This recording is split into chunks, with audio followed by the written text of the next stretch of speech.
What's up? Hey, hello, everyone. Wow. So today we are back going to be talking about Survivor season 44, episode 3. So my name is Rachel. I'm Alyssa, and this was another episode for sure.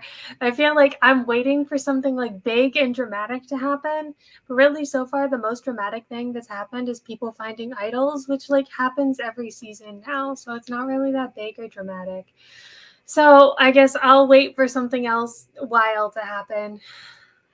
This it felt like deja vu for episode 1 and then episode 2 we said, "Wow, there's like a 20-minute segment in each of these about finding the idols." The first one, it was, "Oh, what is this cage?" We see every iteration of each tribe go through, "Oh, what is this cage?" Episode 2, okay, people are opening the cage. Episode 3, oh, people are using the cage and creating fake idols.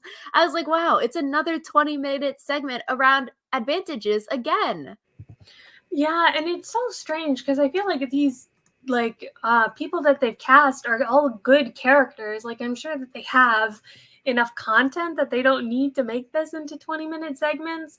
So it's one of those things where I know in the past it gets a little bit confusing to tell like who has idols where if there's not long segments about finding them because it's like if you get up and go to the bathroom and miss that someone has like found an idol, that's bad. But also these 20-minute segments I think are kind of annoying because like you said, it's the exact same thing for every tribe, and it's kind of like what's the fun in that?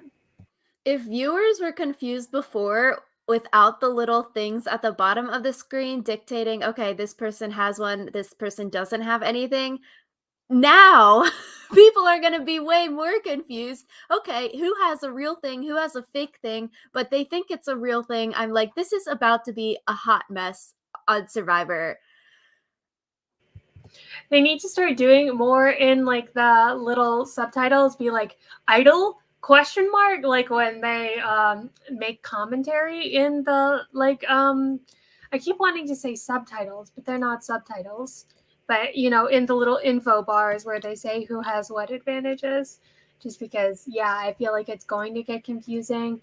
And I wonder like who on production is keeping track of who has what so that if someone like has a fake idol. Like imagine how embarrassing it would be for Jeff Probst if he was like, "This is a real immunity idol," and then it turned out it wasn't. Like, I feel like that's the kind of thought that must keep Jeff Probst up at night. Like if he accidentally declares a fake idol real, does that just make it a real idol then? Can he like make that snap decision? Oh, I feel like then you have to be like, actually, JK, it's not.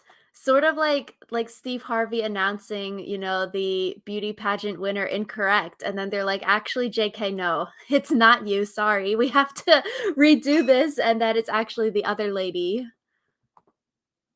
Do you remember when they did that at the Oscars and it was they accidentally announced the wrong one for like best picture? Oh, that's awkward. Yeah. But we see Danny here has a fake idol. He found the real idol last week and now he has this fake idol. We also see Danny eat the fake idol clue, which I guess is a good thing. Okay, there's no evidence. Maybe you didn't have to eat it. You could have just disintegrated it in the ocean or something like that. But I Or like like his burned it. enthusiasm. True. Even Like better. you have a whole ass ocean, you have a fire, like eating it just seems so extra. I like the gusto that he's like, there's no other way to get rid of it. I'm gonna eat it. So we see that Danny wraps the fake idol with his real idol clue. So the real idol clue says, yep, this is a hidden immunity idol. Then he hides the key as bait, waiting for some unlucky person to find it, which I do think it's interesting in these Survivor rules. You can hide the fake idol with a real clue. Like, all these people finding the fake idols have no reason to not think that it's a real idol. It has the paperwork, it's legit paperwork. Like, I don't know how to feel about that because I feel like it's dangerous for Survivor, for future Survivor too. You just never know what's real and what's fake. Even something with legit paperwork could be fake. It kind of feels like the equivalent of the hourglass challenge where it's like, Mm. oh, you won the challenge, but actually not really.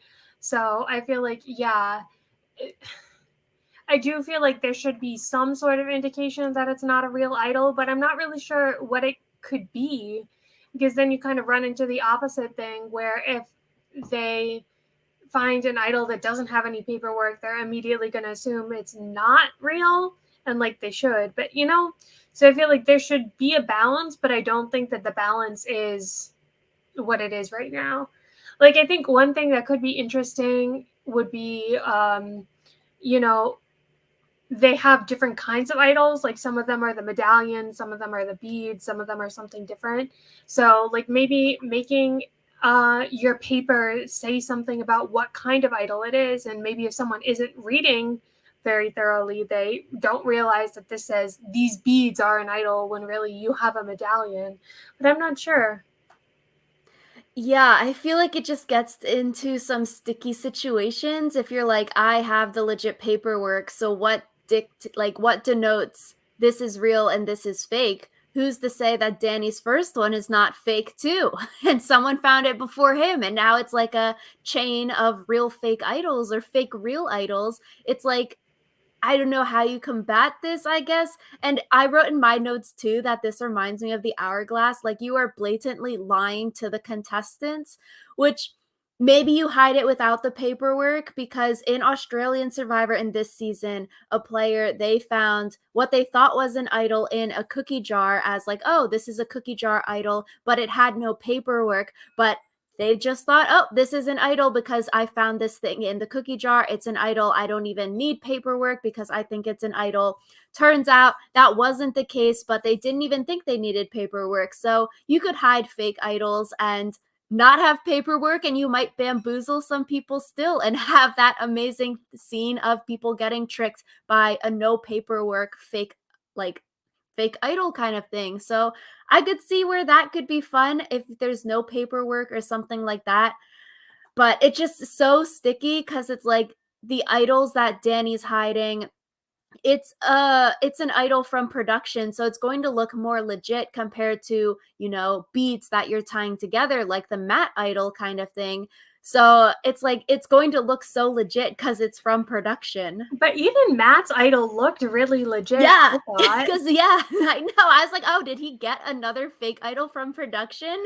Like, it wasn't like Jason's stick in Micronesia. Like, it looked legit. So Yeah, I'm like, it's just going to be so hard to strategize if you're a player out there and you're like, how the heck do we strategize around anything? Because you don't know if your advantage is real or fake. People on production are lying to you. How do you even strategize? Yeah, I think my alliance member has an idol. Oh, I think Matt has an idol. Let's split the votes. Or I think I have an idol, but you actually don't know it's a fake one. Like, it's just going to bamboozle a bunch of people. yeah, and I feel like it's one of those things where, like, if someone gets voted out with a fake idol that like someone else made, then that kind of, there's a feeling of like, oh, you played me, like, good work. But if someone else gets voted out with a fake idol, if you get voted out with a fake idol that was made by production with paperwork given to someone by production, it kind of feels like, it doesn't feel like you've been like made better. Like, it doesn't feel like you've been outwitted. It just feels like you had no opportunity to like see the deception. Yeah, like if Matt gets voted out because I don't know, he tries to play his fake idol, which he thinks is a real idol, because he found it in the dang bird cage. Like he found a key, he went to the bird cage, it has the real paperwork. You wouldn't think, oh, a fake idol is in the bird cage. Like that makes no sense. You can't even be like, oh, Matt's so silly. He didn't think this was a fake idol. You've got the paperwork. It was in the cage. You are never in a million years, it's going to never cross your mind that this is a fake idol. Like, it would just suck so much. Imagine an epic blindside about to happen, like David versus Goliath when Johnny Mundo goes home. But then the person that they're using with the idol to save like someone is a fake idol, and then the majority alliance just keeps steamrolling the minority alliance. I'm like, that would just be so sad. Yeah, and yeah. I feel like in general, one of the bad things about these three tribe starts is that it's really hard once you're in the minority to get back into the majority, especially when there is no tribe swap or any sort of shakeup, which makes it like more difficult for once alliances are made for them to change. Yeah, so Danny, he knows that Matt finds the key that he hid there, and good for him. He is like, okay, I know Matt's got it because then he checks the spot after Matt's there and his key is gone. So he knows who found the key, who found the bait, who is going to get the idol. I'm just like, dang, sucks for Matt though. He has got a lot of bad luck. He loses his vote for two tribals and then he finds a fake idol that he thinks is real. Like, gotta suck. Yeah, but at least he's going on a road trip after Survivor, so. I guess so. I feel like here Danny was a little bit too gung ho about asking Matt about the idol. Like he asks in front of other people on the tribe. Now everyone knows that Matt has the idol on their tribe. And I feel like it could backfire on Danny because having a fake idol, even though it's fake, everyone else assumes it's real. Like it came out of the birdcage.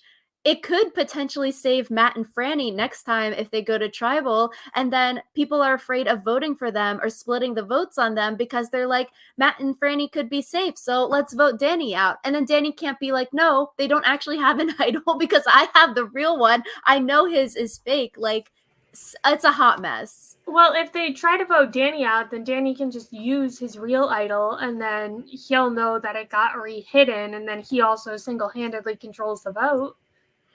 Yeah, or they like vote out what Heidi said Danny was her number one. They try to vote out Heidi or someone. Like, I don't know. It could be such a hot mess situation now. I gotta say, when they mentioned Heidi this episode, I was like, who is Heidi? And I had to like go back and look her up because I feel like she hasn't been as much in the other episodes. So, yeah. You didn't think that when Josh came on the screen either? I mean, I thought that when he came on the screen too. But yeah. And I feel like what's interesting is all of this is going down on green. And then basically the same thing is happening on orange, where Matthew found his like real idol.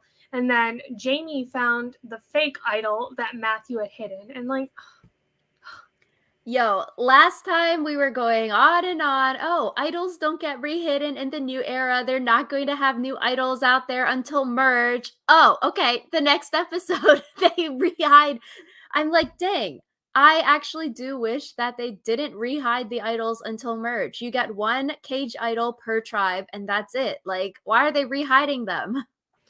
especially because they seem to be pretty easy to find. Like, I don't know. I didn't like the Beware Advantage very much, but one of the good things about Beware Advantages is that people, like, even if everyone did eventually, like, decide to take it, they still, you know, had to think about it. It wasn't just like rampant advantages, snatch whatever you see.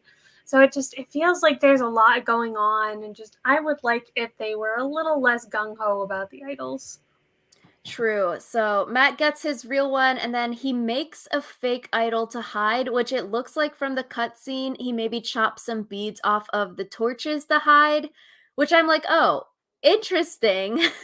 Like, did Brandon or someone tell him about the fake idol that came with the real idol? Or since Brandon read the note in front of everyone, everyone knew that a fake idol came with the real birdcage idol? It just feels so like, what are the chances? Oh, Matthew also wants to hide a fake idol, and now Survivor this season production is planting fake idols with the birdcage idols. Like, Matt, I guess he's just ahead of the game, so good for him. But I'm also like, is that a little bit sus that he just happens to do the exact same thing with beads that look the exact same as the other fake idols?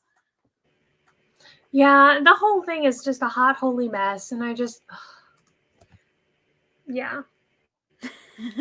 But Matt's got that villain energy going for him. He points Plant Lady, aka Jamie, literally to the spot next to the well that he hid that clue in. And then good on him for acting. Oh my gosh, Jamie, what do you got there? And then he says in confessional, yeah, I can throw her under the bus if need be, telling other people to put a target on her back that she has the idol, or that will cement their plant alliance as like Plant Daddy and Plant Lady. So good for him. That is funny. Yeah. I feel bad for Jamie because I feel like she's definitely getting a dodo at it, and I just, oh, poor Jamie. So we get to the immunity challenge. They have to swim and push a heavy block, and then they have to dig under a log, and then they have to do the insanity cube puzzle, which we DIY'd this puzzle on our channel. I feel like we should redo this one because we couldn't figure it out the first time. And then during this challenge, Jeff is announcing, oh, yeah, people should definitely study this puzzle. This is one you can for sure do at home, and you know it's probably going to come up in some of these future seasons. I'm like, Jeff, what we said last week, you shouldn't be announcing this. I feel like one of the problems with the insanity cube is that there's like one correct solution. I saw a past survivor, I forget who it was, tweeting out basically that it's kind of dumb because you either know the solution or you just have to randomly stumble around until you find Mhm. the solution.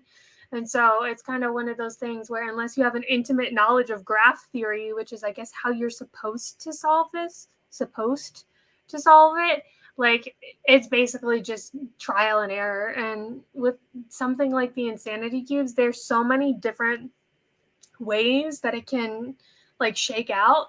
And like we saw in this episode, basically one person got it or one group got it like by trial and error, and then the other people could only win by copying them. And so it's kind of like, I I'm not sure I like this challenge. I feel like with Jeff announcing it last week, oh yeah, study the puzzles, and then this week, yeah, study the puzzles. These come up very, very often. It's like what we said last week. Okay, production, they maybe need to change out some of these challenges because it just gets into this. It's sort of not as fun to watch when one team has people that studied all of the challenges, and usually the puzzles are the great equalizer, but if people are studying all the puzzles, practicing all the puzzles, it's sort of less fun because it's not like, okay, all the teams are coming in, equal chance to maybe go to tribal, but if someone's studying, you're like, dang, they sort of have an advantage. But then you can say, life isn't fair, so people can do what they want and study the puzzles and get that advantage. Good for them. Like I would study before going out there, but then it just, I don't know. As a viewer, it's less fun to see if one team is dominating because they memorized all the puzzles. Yeah, kind of like how it's not super fun if one team dominates physically just because of one person. Like knowing that Jonathan's tribe was never going to tribal was like unfun. So I do feel like people maybe studied this one. Matthew's team won the challenge and then got copied off of. I'm like, if he's making snake puzzles in his backyard, I'm sure he's probably studying this one too. Like, you would study slide puzzles, you would study this kind of cube puzzle for sure. Yeah, and like we said, we tried to figure it out and we couldn't. So maybe not even studying will help you on this one. Maybe we painted the cubes incorrectly. Something went down on that DIY video we did, but Orange, I feel like they should have kicked their puzzle down after they completed it so the other two couldn't copy off of it, but maybe because the blocks were so big, they, didn't let them remove their thing or like cover it up or anything like that. But yeah, I don't know. I was like, I didn't want to see the other people copy. I wanted to see them do it. Yeah, it could also just be that Orange wasn't thinking about like dismantling their puzzle. Maybe they don't really care who between green and purple wins. You know, once they're first place, it doesn't really matter. Yeah, so orange gets first, purple gets second, green gets last. And one of the big talking points this episode was that Claire sits out of this immunity challenge again. Um, which I guess the case is you don't really want to sit out of every single challenge because, like we saw this episode, people are talking about, oh, you get camaraderie from the others who compete in challenges with you. I do think it could be a very good strategy, though, if you don't want to be seen as like someone super physically dominant going into the individual portion of the game, to sit out of a couple team challenges here and there at the start of the season so that people are like, oh, I don't need to worry about them. They sit out of challenges. I don't see all their strengths. Maybe they're not good at certain things like puzzles. If you've never seen them on a puzzle, you can hide part of your skill set by sitting out of challenges. which is like one of the winners of Australian Survivor. They said that they did that pre-merge so people wouldn't think that they're as athletic. Then they went on to win a lot of immunities post-merge. So I guess there's a balance. You don't want to sit out of everything, it seems. Yeah, I mean, I think it's kind of interesting because Claire sitting out repeatedly only came up like I think one person, maybe Franny, was like, "Oh yeah, it feels really bad when we're getting all dirty and sweaty and Claire's just sitting around doing nothing." But it also seems like the tribe a lot of times like is okay with Claire sitting out or asks Claire to sit out. And so it's kind of like one of those things where you can't blame someone for doing what you told them to do. So Yeah, it's such a double-edged sword because Claire can say, "Yeah, I want what's best for the team. I'm sitting out because I trust y'all."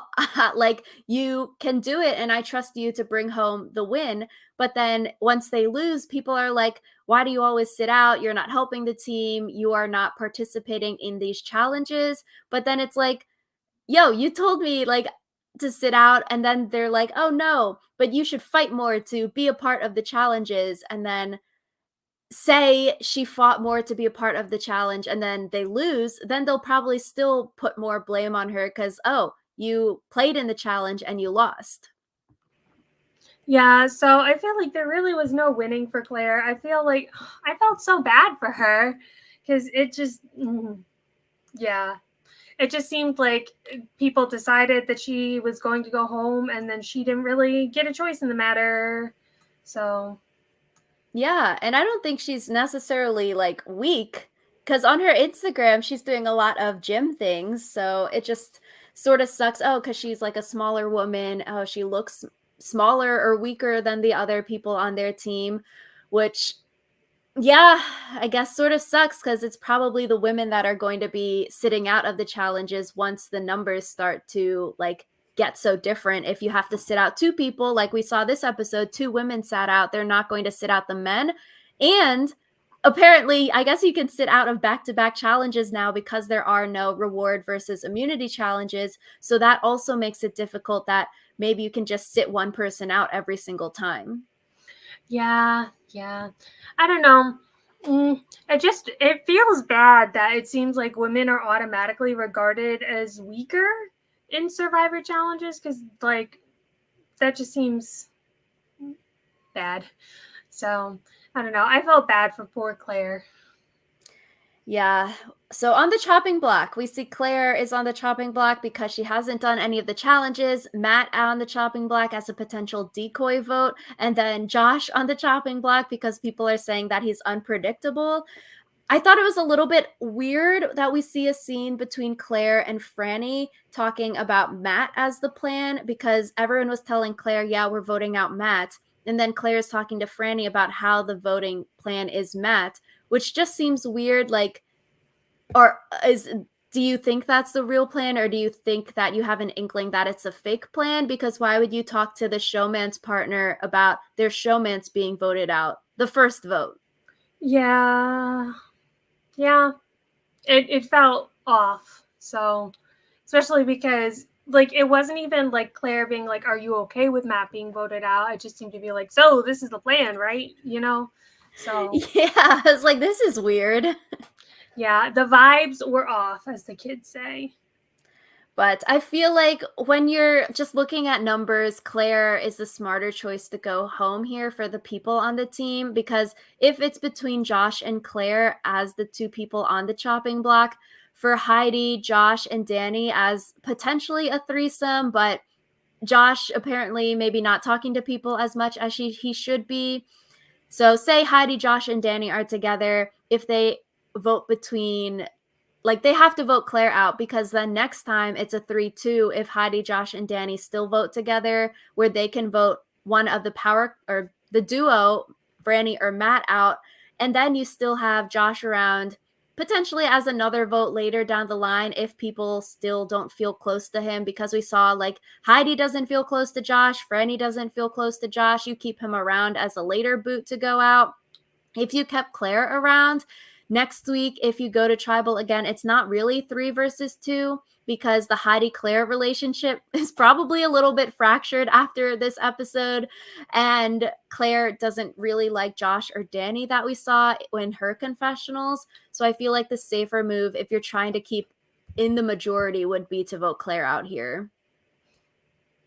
Yeah, I think that's definitely true. I don't know. It's hard because on the Green Tribe, since we've gotten so much of the Franny, Matt showmance, I feel like the rest of the tribe relationships aren't really as fleshed out because it's just everyone else who's come on screen has kind of come on screen to have an opinion about Franny and Matt. So yeah, that's the interesting thing. So I was glad this tribe went to tribal because we haven't seen much from them besides, okay, Franny and Matt are a showmans potentially. So it's like you said, we didn't really know Heidi, we didn't really know Josh at the start of this episode.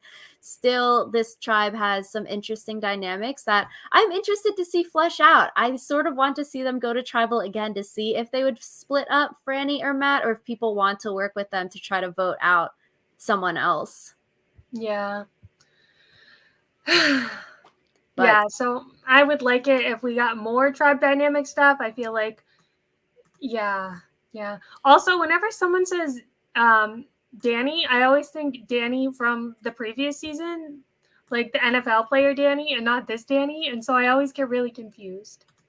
oh my gosh, me too. When we started talking about Danny and the idol, I was like, is his name Daniel? Because I also was like, did I spell this wrong? Because also the Challenge World Championships is on right now, and Danny, the other survivor Danny, is on that. I'm like, there's too many Danny, Daniel, Dans, except all of the Dans are the bad ones. So you just don't want that name. But Claire, she plays the shot in the dark. It does not hit. And then all the votes end up being for Claire, which is a bummer. Preseason, we thought that Claire was really cool, and I'd want to be friends with her in real life. Yeah, and just in general, I feel like she could have had like a good chance of winning if she had gotten past the pre-merge phase. So Yeah, I'm like, dang. I guess I'm excited for next week, though. Hopefully, we don't get 20 minutes on idols. I would love to see some more camp life, some more relationship building, some more people that are maybe in alliances together, and maybe people who don't like other people on their tribes, and not another 20-minute idol segment. yeah, but who knows? Maybe there will be like a Beware advantage next week, and so we'll get a 20-minute Beware advantage segment. Actually, it'll be a 20-minute Shipwheel Island segment. We haven't been there in a while. Yeah. So end us out, Alyssa. Yeah, I would thought maybe you had something else to say about the ship wheel, but yeah, let us know in the comments down below what you thought of this episode. Were you annoyed by the 20-minute idol finding segment, or was that just us? Do you think that voting Claire out was the smart choice, or do you think that someone else should have gone? How do you feel about idols being hidden with real idol paperwork that are fake? And yeah, any other opinions you guys have, we love to hear them, and we will see you guys next week with another podcast. Bye.